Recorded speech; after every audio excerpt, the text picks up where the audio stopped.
So far, we have looked at the God's selection of king, Hasta este punto hemos visto a la selección de Dios de rey o los reyes, not because he thought they needed a king, but because the people did. no porque Dios quería un rey, sino que el pueblo quería un rey. And Saul was not a faithful king. Y Saúl no era un rey fiel. So God chose a king after his own heart. Entonces Dios escogió un rey sobre que quería su propio corazón, el corazón de Dios.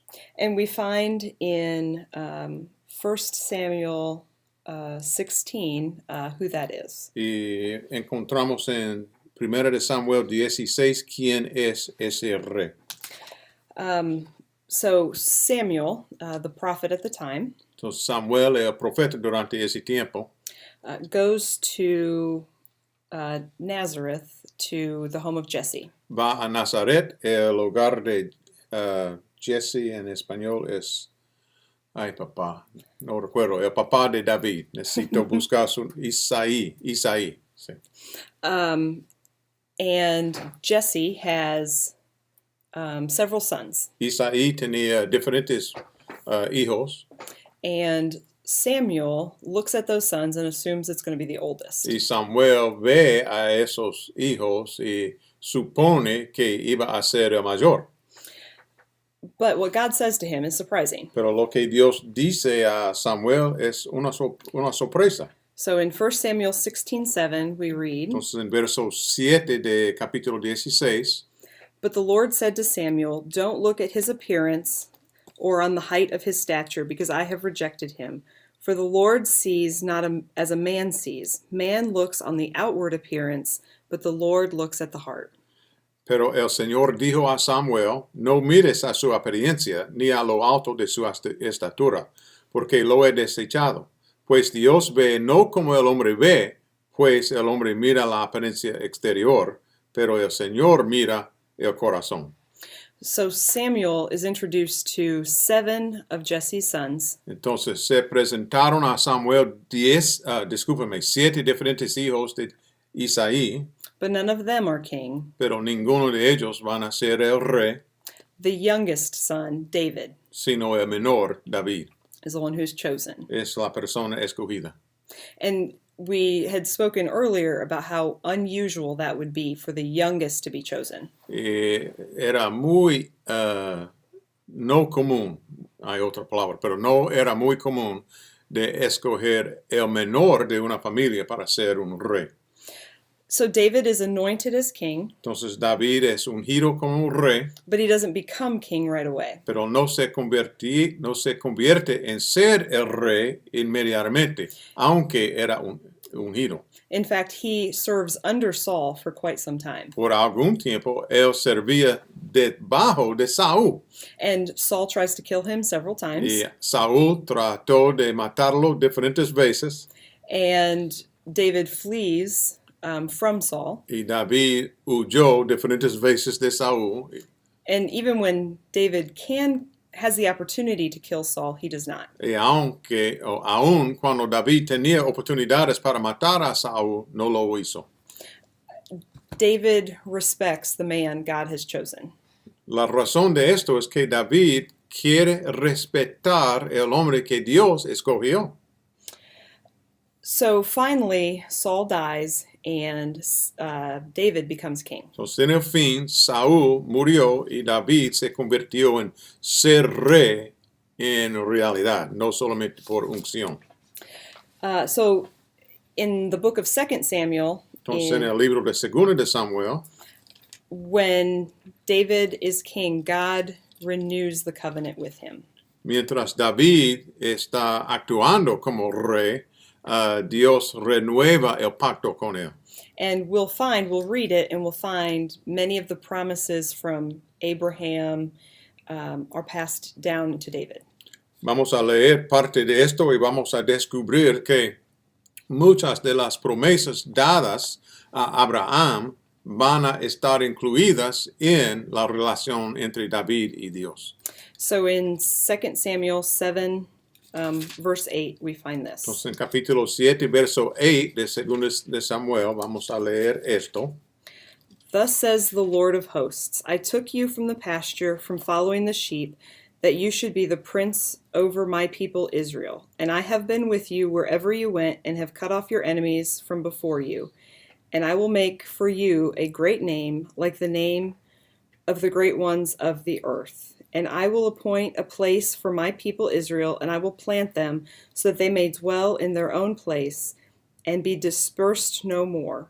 And violent men shall afflict them no more as formerly, from the time that I appointed judges over the people Israel. And I will give you rest from all of the nations. Ahora pues, así dirás a mi siervo David, así dice el Señor de los ejércitos. Yo te tomé del pastizal, de seguir las ovejas, para que fueras príncipe sobre mi pueblo Israel. Y he estado contigo por donde quiera que has ido, y he exterminado a todos tus enemigos de delante de ti. Y haré de ti un gran nombre, como el nombre de los grandes que hay en la tierra. Asignaré también un lugar para mi pueblo Israel, y lo plantaré allí a fin de que habite en su propio lugar y no sea perturbado de nuevo, ni los aflijan más los malvados como antes. Y como desde el día en que ordené que hubiera jueces sobre mi pueblo Israel, te daré reposo de todos tus enemigos. And in there we see God promising to be with David. Y vemos aquí la promesa de Dios de estar con David. That he will make his name great in all the nations, just like Abraham. Y va a causar que el nombre de David sea grande entre las naciones, como hizo Dios con Abraham. We have the promise of the land, just like the promise to Abraham. También vemos aquí la promesa sobre la tierra, como la promesa sobre la tierra a Abraham. And it says, I'll give you rest from your enemies, so there'll be peace. Y además de eso, tenemos aquí un reposo de sus enemigos. Y eso es una de las promesas a Abraham también. And then it goes on to provide more promises for David. Y hay más promesas aquí. Vamos a seguir en verso 11. Moreover, the Lord declares to you that the Lord will make you a house.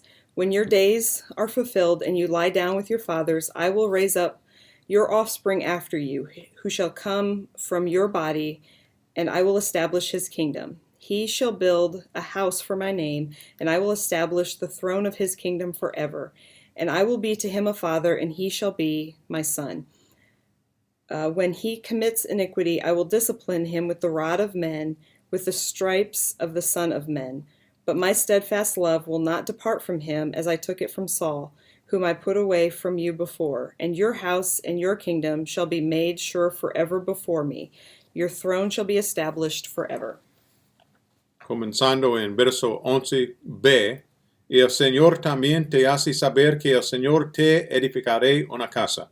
Cuando tus días se cumplan y reposes con tus padres, levantaré a tu descendiente después de ti, el cual saldrá de tus entrañas, y estableceré su reino. Él edificaré casa a mi nombre, y yo estableceré el trono de su reino para siempre. Yo seré padre para él, y él será hijo para mí. Cuando cometa iniquidad, lo corregiré con vara de hombres, y con azotes de hijos de hombres. Pero mi misericordia no se apartará de él, como la aparté de Saúl, a quien quité delante de ti. Tu casa y tu reino permanecerán para siempre delante de mí. Tu trono será establecido para siempre. So two things are happening here. Entonces hay dos cosas ocurriendo aquí. First, God is establishing the line of David. Primero, Dios está estableciendo el linaje de David, which will continue in Solomon after him. Que va a seguir en Salomón después de David. But it also talks about a kingdom that lasts forever. Pero además de eso, habla aquí en 2 de Samuel sobre un reino que va a durar para siempre.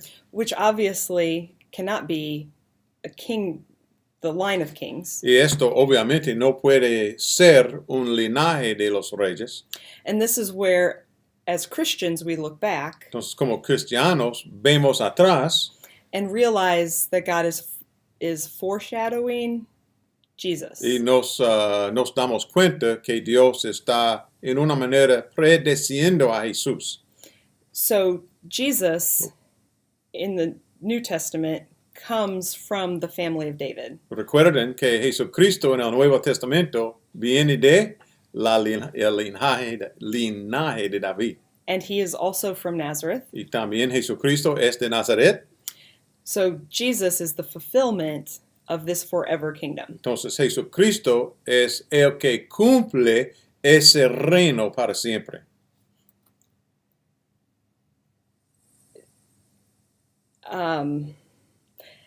So David rules well in his day. Entonces David reina o gobierna bien durante sus días.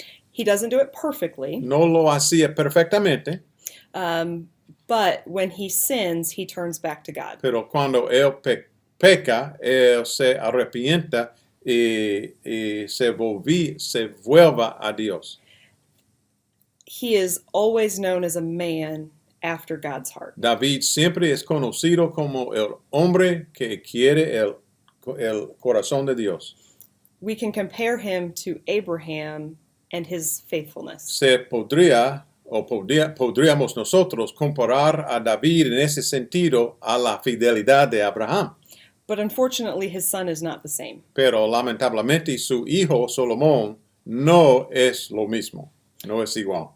And to him and the kingdom and where it goes is what we'll look at next. Entonces en el próximo video vamos a hablar sobre Salomón y lo que ocurrió con el reino comenzando con Salomón. ¿Ok? Nos vemos entonces. Dios lo bendiga.